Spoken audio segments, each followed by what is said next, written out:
This podcast is intended for entertainment and informational purposes only and is not a substitute for professional advice, diagnosis, or treatment.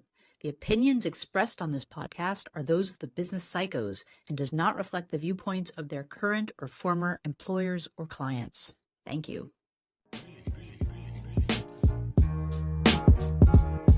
It's the business cycles, and today we're gonna talk it out. The podcast about what execs shouldn't talk about. Connecting executives and those who aspire. We're here to have a conversation, yeah, we're gonna light the fire. It's the business cycles. Yeah. The business cycles. Welcome to Business Psychos, where we discuss how to navigate the complexity of corporate culture in modern life without becoming a psycho. I'm Mary. I'm Katie. And we are the Business Psychos. Hi, Katie. Hi, Mary. Before we start today, we received some comments from some of our listeners asking us to talk a bit more about our backgrounds and experience. You want to go first? Yeah, so I just had this conversation last week. I had dinner with my Eli Lilly bestie, Siobhan, from back in the day when I was a pharmaceutical rep. And she's still in the industry, and my career has diverged pretty dramatically from when we'd known each other. So I went through a bit of this chronology. So for me, the headline is that for the last close to 20 years in the career parts of my life, I've built revenue, aka sales, and customer success teams for early stage tech companies. And 3 times the companies that I have built teams in and organizations in have gone on to either become publicly listed and or reach billion-dollar valuation. I'm proud to have been part of some really phenomenal groups. My niche is that I tend to build from the ground up, meaning there's no organization or infrastructure in place. This involves figuring out the value proposition. So how and who we sell to, our processes, our operations, hiring, comp plans, building the leadership org, which also includes ideal individual contributors in which roles make sense for what we're doing, the management layer, and more senior leaders, along with training and development, lead generation, and scaling and optimization. My quantum leap from pharmaceutical or the medical space was that I was working as an individual contributor for a medical device company, and the wife of the co-founder and CEO of the first tech company I worked at recommended me to her husband, conceivably because of how I was approaching my role. I was doing a lot of analytics. I was doing a lot of figuring out how to optimize. I was working very hard.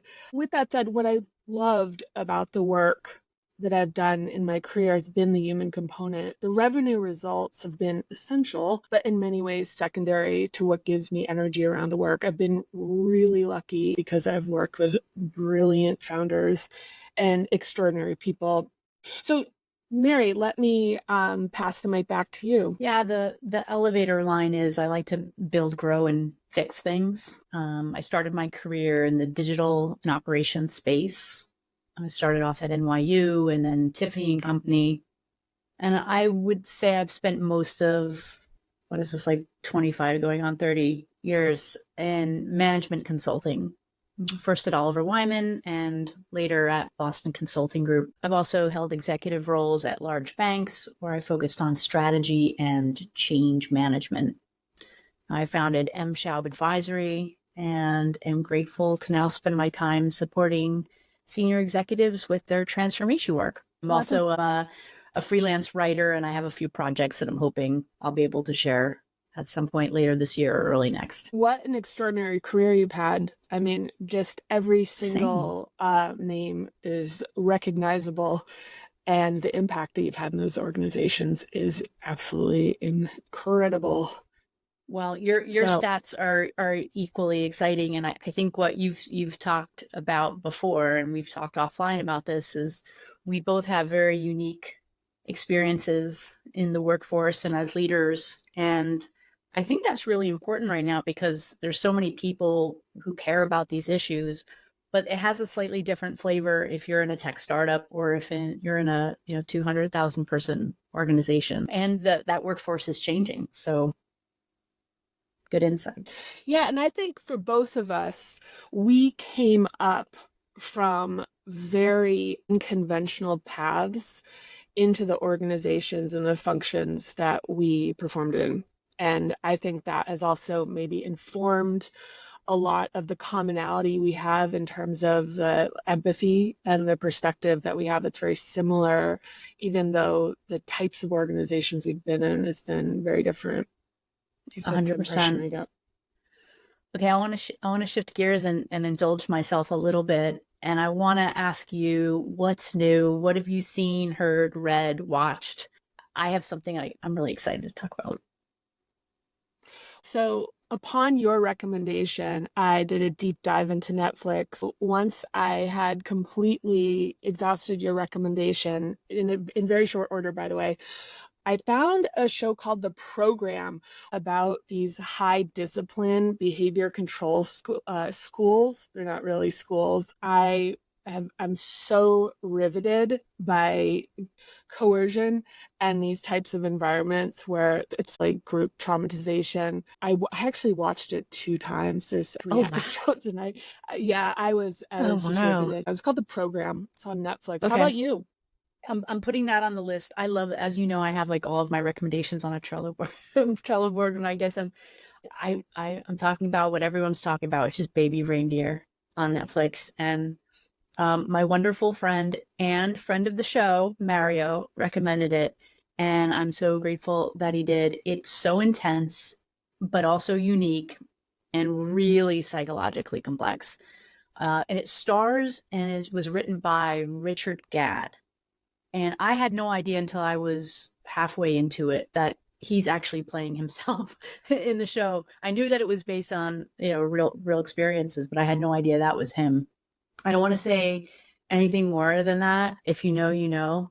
If you don't, and you like things which pack an emotional punch, check it out. But this to me is like the proverbial like water cooler show that you watch it and you just feel like you have to talk to somebody the next day and like, what is it that I just experienced? You're not doing any spoilers? No, I would. Oh my God. I hate people who spoil things. And it's so, all I'll say is he's a struggling comedian. And I've talked about comedians before on the show. I love comedians. Just when you think you have it under, you completely understand what's going on, it has another twist and turn. It's one of those limited series.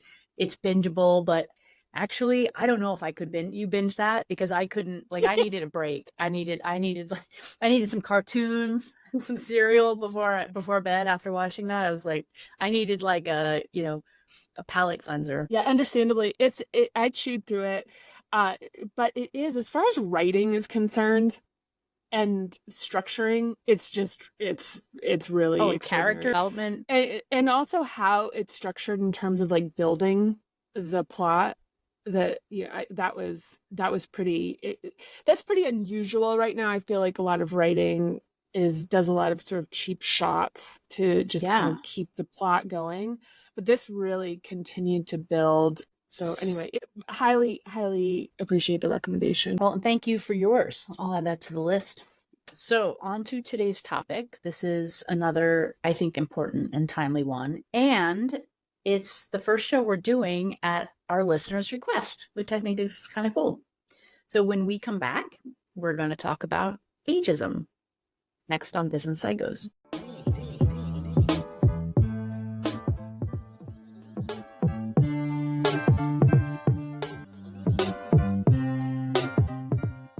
Okay, we are back talking about ageism today. Like everything we talk about here, this is a complex issue which we aren't going to fully unpack in 30 minutes. Let's start with the definition of ageism. It's prejudice or discrimination on the grounds of someone's age. In 1967, the U.S. Age Discrimination Employment Act was established. It prohibits discrimination in hiring, promotion, discharge, compensation, job training, as well as harassment and hostile behaviors due to age. Okay, so this is important though. For our discussion today, we're going to be focusing on discrimination of older workers. And I say this because the US law I just mentioned only covers workers over 40 years old. This means it is currently legal to discriminate against US workers under 40 due to their age, which I found really, really interesting. And I would love to hear viewpoints from our under 40 listeners on whether you have seen this or felt it, or if you have any unique perspectives, and maybe we'll do another topic to cover it in the future. The majority of the baby boomer generation are still in the workforce and are generally postponing retirement. And this is a really big change compared to prior generations. The US Bureau of Labor projects that the number of older folks in the workforce is going to increase over the next decade, with adults over 65 comprising almost 9% of the labor force by 2032. I'm a very visual person. As I was taking in all these statistics and doing this research, the workforce used to look like a triangle with the oldest workers on the top. Now, because the boomer generation isn't retiring, it's actually more like a square. It helps me think about the context here. So there are about 1 million folks over 55 who are unemployed. Most of these are what's called long-term unemployed, which means you've been looking for a job for more than 27 weeks. The AARP, and if you're not familiar with that, that's the American Association of Retired Persons, notes that more than a quarter of those million unemployed have been denied a job due to their age. Even those who have jobs are reporting feeling ageism. 78% of employed Americans, that's huge, that's like 80%, Katie. 80%, almost 80% of employed Americans between the ages of 40 and 65 are saying that they've seen or experienced ageism. And nearly half of those have felt it in the last 3 years. It really strikes me as this kind of damned if you do, damned if you don't dividing line of 40 years old. And I'm really glad that you pointed out the importance of age-related discrimination earlier in your career, because in the early stage of your career, it's really emphasized how you don't have enough experience. In the later stage of your career, it's emphasized that you really have too much, and now whatever experience you have is irrelevant. So, I mean, back to the damned if you do, damned if you don't. In the US, the average age to start working is between 20 and 25 years old, and the federal protections against age-based discrimination apply to 40 years and older. So this is meaningful to everyone. I mean, regardless of your current age, because if you start working at 25, there's only 15 years of being not too old versus the 25 years from 40 to 65. It's coming for everyone. I've observed there tends to be that kind of like split at the 40 line.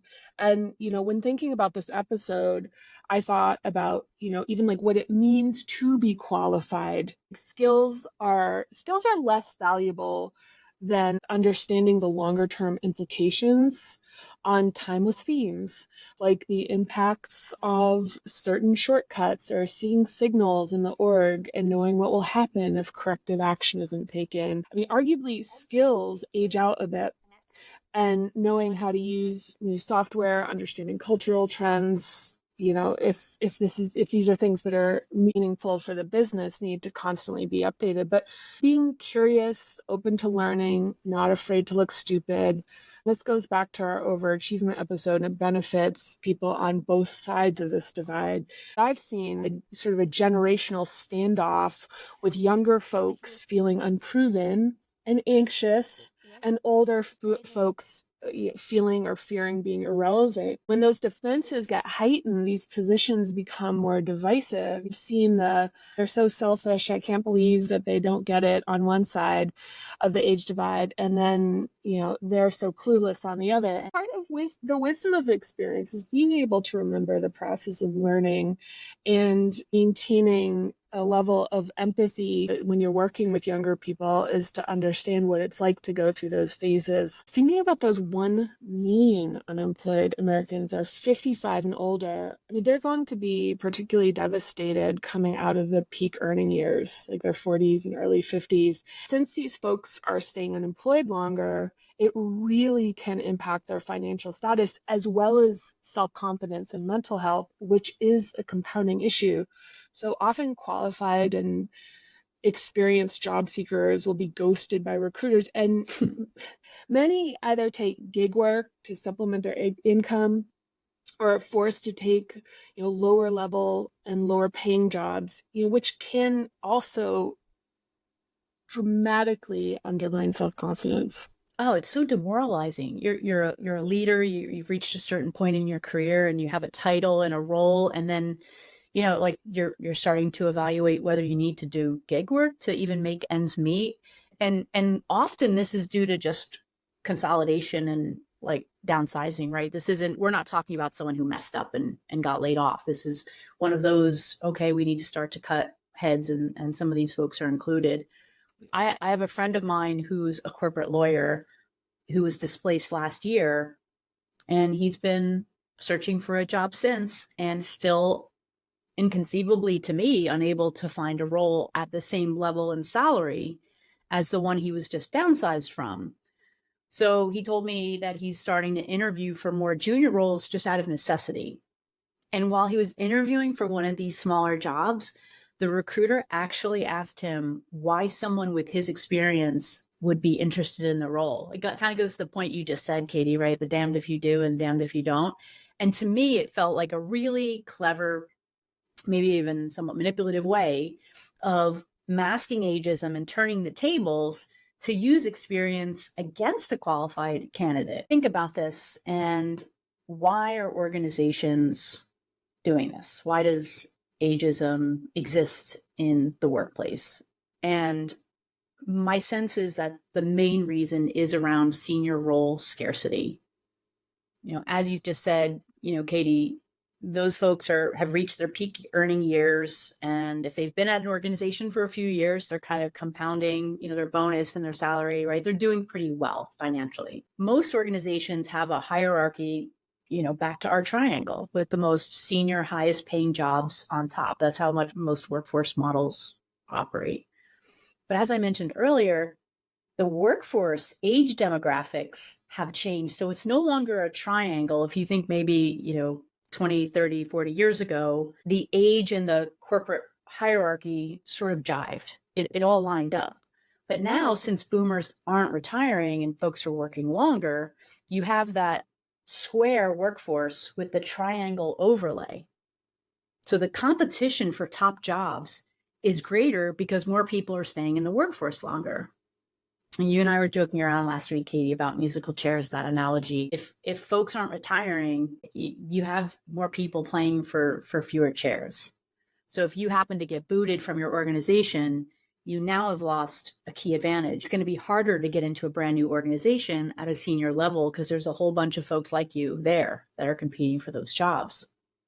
And the next issue, which I think ties into my friend's recruiting experience, is cultural bias. This was a really disturbing note that I found, is that some hiring managers and recruiters report feeling uncomfortable hiring older people due to what they call cultural fit. I'll use my little air quotes there. Mm-hmm. In my mind, this is antiquated thinking and really just a form of prejudice. Like, I once had an open role in my team, and my manager wanted to be part of the interview panel, so it was fine. And we interviewed a wonderful woman who I'm thinking now was probably in her mid-50s. She had a very successful career and had done some independent work. And during that time, she had an empty nest. Her kids went off to college, and then they moved out. And she decided to apply to my open role. So I would say, if you were looking at her resume to the role, you might say, this person seems a little overqualified for her experience. And I didn't ask about her personal situation. She had actually shared it, and it made a lot of sense to me. And then my manager suggested we eliminate her from the first round because she was concerned the candidate wouldn't be a fit for the rest of the team whose age skewed younger. I eventually pressed for her to be hired, and she ended up doing very well and even played a mentorship role to others in the group, which frankly helped me. I was really stunned. I was wondering to myself, like, what cultural harm is an older person going to bring to a team? What's the downside? Is she going to annoy people by talking about her middle-age hobbies? Like, sorry, Angela, we can't have any of that bird watching talk around here. You're upsetting the kids. That one's me. And then I think the last bias, which might be grounded in some reality, is adaptability, including skills development, which you just touched on. Here's a really disturbing statistic. Only 13% of hiring managers say they would consider hiring someone 55 or over, even if they were qualified for the job. So that's just like, no, I'm not going to. Can you imagine for any other demographic just being like, I don't care if you're qualified, just based on your age? They report being concerned that the older people won't have, wait for it, a growth mindset. And then, shout out, we just dropped episode 4 on growth mindset. If you want to know what this term is code for, they say they're concerned that these older folks will be comfortable staying up to date with learning new skills. And so, Katie, I don't know about you. This could be true, and I have seen it on an individual basis. You do come across people, regardless of their age, who don't want to learn anything new.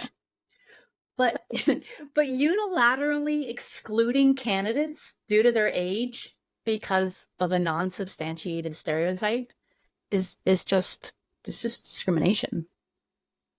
Yeah, lack of receptivity to learn things knows no demographic barrier. That's a uniting characteristic. It brings us all together. It crosses all demographics, ages, protected classes. Yeah, I had a similar experience to the one you just described. For so-called culture fit, I create organizational rubrics which are clearly defined values for every organization. Part of my discovery process about what really makes somebody a fit, pulling out the things like curiosity, team player, self-awareness, ethical, strong work ethic, communication skills, organized, sense of urgency, with a rating scale and a way to assess it. And to claim a candidate is not a culture fit, your case needs to be applied to those values.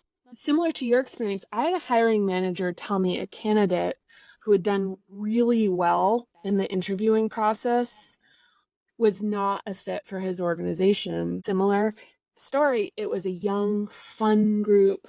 My response at the time was, well, if we pass on her due to culture fit, we need to add age to our rubric if we are not going to hire her. You're literally redefining our standards. So we need to maintain uniform standards. So we are going to have to add that assessment for all candidates. Look, so we hired her.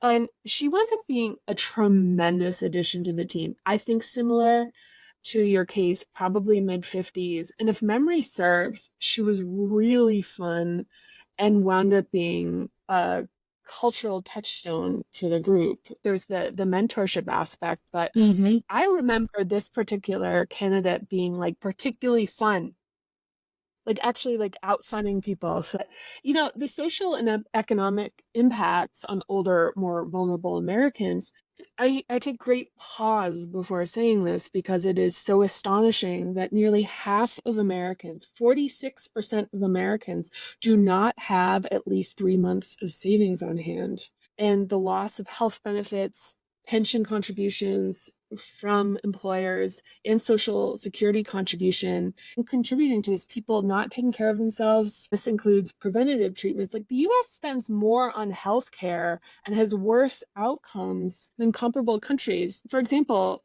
like we have the highest death rates for avoidable or treatable conditions. And I think this is an example of systemic issues, such as the impact of eliminating, along with the privatization of pensions, thank you, Milton Friedman and trickle-down economics, where there's generational finger pointing and the associated division that comes along with it, where all parties are experiencing the downside of something they did not create. Younger generations feeling blocked from access to advancement and economic prosperity, and older folks expecting to live longer and therefore need more money for retirement. Our mutual friend Sam had started a financial tech company, a bank that served the needs of older folks, mostly retired. They did a lot of demographic research and polling, and they found that the baby boomers, who are and will probably be the richest generation of Americans, possibly ever, yet when they were polled about their financial state, they often talked about feeling poor, which, could be being raised by parents who experienced the Great Depression.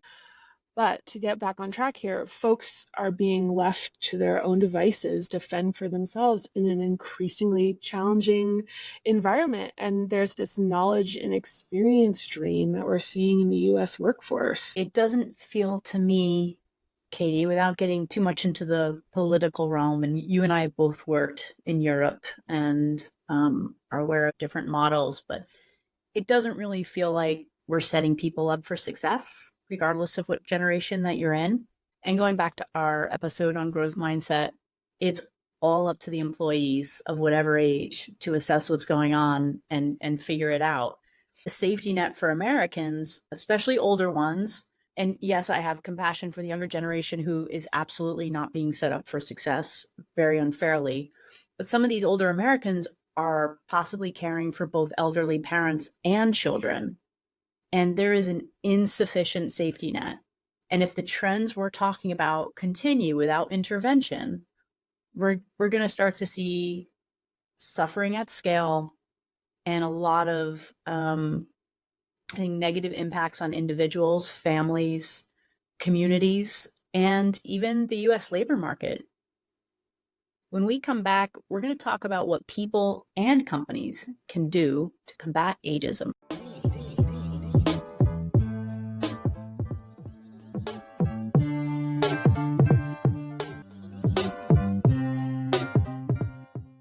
And we're back talking about what employees can do, what we can do. You should always be evaluating your professional options, including an exit strategy from your current employer, whether it's voluntary or not.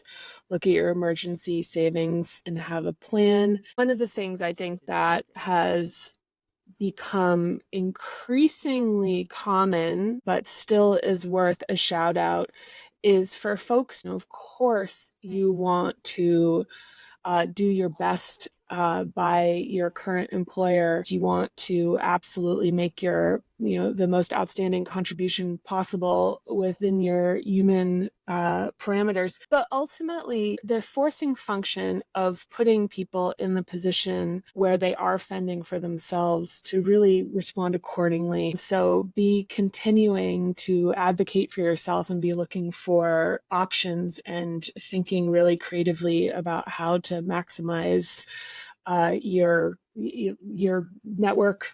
Another thing is saving and spending. So deciding on long-term implications of financial commitments, like making hard decisions. First episode, we talked about spending, the treadmill, and the golden handcuffs. One of the things that winds up creating a tightening trap is that a lot of very intense financial commitments are entered into with, first of all, the assumption that earnings will remain the same, and second of all, not the full-on consideration of what it's going to look like if you are still managing that expense in 20 years.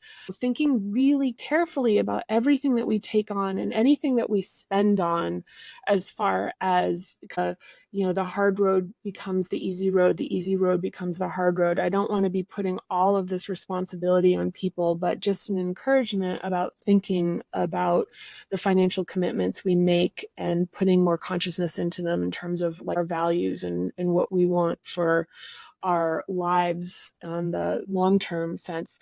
Constantly evaluating your technical and your functional skills relative to what's hot on the market, be aware that companies undervalue experience by like 5x, meaning they're happy to hire someone with 5 years experience compared to yours. Update your resume and LinkedIn at least once a year. Remove old jobs and skills. Like, for example, do not list Microsoft Office as a skill. Unfortunately, it is preferable to remove how many years experience along with graduation dates. Remove all jobs prior to like at least around 2004. It doesn't really mean anything anymore. This is something, it came up, I told a story about selling Prozac for Eli Lilly in an earlier episode, and someone had given me feedback to say, wow, that's a really dated story. And just to remember that for those of us who have longer career histories, you're like, I sold for Xerox and like knocked the cover off the ball. It's like that is a meaningful part of your career, and I don't want to like undersell that. But thinking that your resume isn't like your sort of autobiography, that your resume is actually like making a case for the value that you can bring to the position at hand. And so part of that is being like, yeah, I can kind of recognize that, built on those older skills, like having sold Prozac, telling a story about that. And quite frankly, it was like, I was like, oh, that's like, because I was totally unaware of that. So look, many people start to better understand themselves later in life and decide for themselves that they want to leave their job or career. Statistics show that this is actually a good time to make changes in your career rather than be miserable in a corporate job well into middle age. Consider making a jump to align your interests and skills to opportunities where you may be in greater control of your destiny. Oh, that's so inspiring. I think that's a really positive possible silver lining to all of this, which is on this show we talk about the grind and the game and the hustle, and now we're talking about how the ladder doesn't stops at a certain point, and you may kind of be kicked out a little bit, sort of up and out of the game. And maybe this is sobering and a little bit depressing, but maybe there's a silver lining in it, which is, hey, this is your time now. And maybe there's an opportunity to really shift gears and do something that you're going to like. I've spent a lot of time in my career around workforce management strategy. And, it's been well documented that we have significant skills shortages in the world. At the same time, we also have a reduction in many jobs that we know will become obsolete due to innovation like AI. And I think we are very, very aware that there are profound changes in how each generation is relating to work, whether it be the healthy boundaries that Gen Z demands or boomers and Gen X staying in the workforce longer. I think trying to be positive here, in my mind, there's an opportunity for organizations here to think differently about employees. And I think the first is to make age part of your overall workforce strategy. Skills should be integrated with forecast planning, and all recruiting should be done in alignment with those plans. Now, I have seen where we have certain very rare skills where skills will be tracked because they're very precious, and there might be a technology that people just aren't learning anymore. But before an organization can sunset that technology, you still need those folks around. And so it's very precious, and you can track it down to the individual person. Skills-focused hiring may reduce the likelihood of prejudice. It will certainly help your existing employees understand the types of roles your organization will need in the coming years. So to what you just said, they can train up accordingly, right? It kind of helps them to, bridge to the next chapter. Speaking of which, organizations should train recruiters, senior leadership, and all hiring managers on generational considerations as part of your acquisition strategy. Take a page from the great work many are doing to support neurodivergent candidates and mirror this for other cohorts. Consider the age performance paradox, which says that while older Americans are undervalued during the recruiting process, the data shows that once hired, they perform generally the same, if not better, than their younger peers. And finally, add age to your DE&I programs. I was shocked to find that only 8% of companies include age in DE&I. As with gender, race, and sexual orientation, ensure age-related metrics are tracked across the employee lifecycle. Remember that knowledge and experience are precious commodities. And by the way, older Americans are also your customers and investors. So, Katie, this was a great show. I'm glad our audience suggested it. Completely agree. And please keep the great feedback and the recommendations coming. Bye for now. Thanks for listening. If you enjoyed the show, please like, subscribe, and share with other psychos you know. We'd also love to hear from you, so hit us up on our socials. You can find us on YouTube, Instagram, and Facebook under @BusinessPsychosPod. Bye.